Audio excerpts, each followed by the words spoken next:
هو قال 180. 184,000 فدان. لا لا، اجابه خاطئه.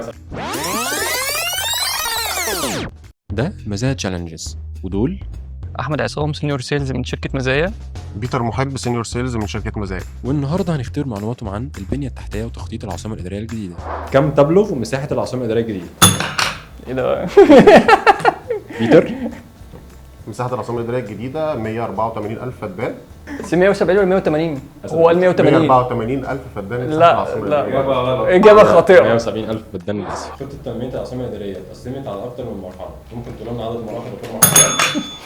4 مراحل. مرحله اولى ديت بتهدف اللي هي بتبقى مساحتها بنتكلم 40 فدان، متوقع ليها ان هي تبقى حوالي 6.5 مليون نسمه.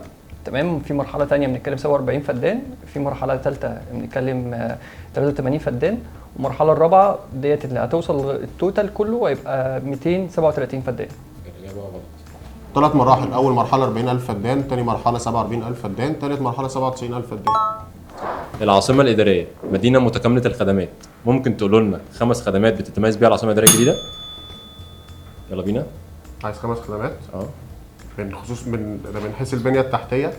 طيب هتلاقي عندك في الخدمات زي شبكه الطرق والمواصلات، هتلاقي شبكه طرق، هتلاقي شبكه وسائل المواصلات، شبكات صرف صحي، شبكات مياه الشرب، شبكات الكهرباء، الانترنت، الاتصالات، كل الحاجات دي. اذكر 5 احياء في العاصمه الاداريه الجديده بشرط يكون 3 منهم احياء سكنيه. بيتر بيتر بيتر بيتر بيتر صلوا على النبي يا شباب. طيب بالنسبه للاحياء السكنيه عندك من اول R1 R2 R3 لغايه R8. تمام. ده بالنسبه للاحياء السكنيه.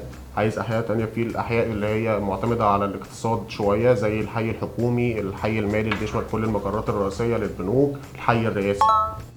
اذكر 5 معالم في العاصمه الاداريه الجديده. بيتر. مسجد مصر، مسجد الفتاح العليم، كاتدرائية ميلاد المسيح، البرج الايقوني، نهر الاخضر. كده شكراً. 5 بتاعي. شكرا.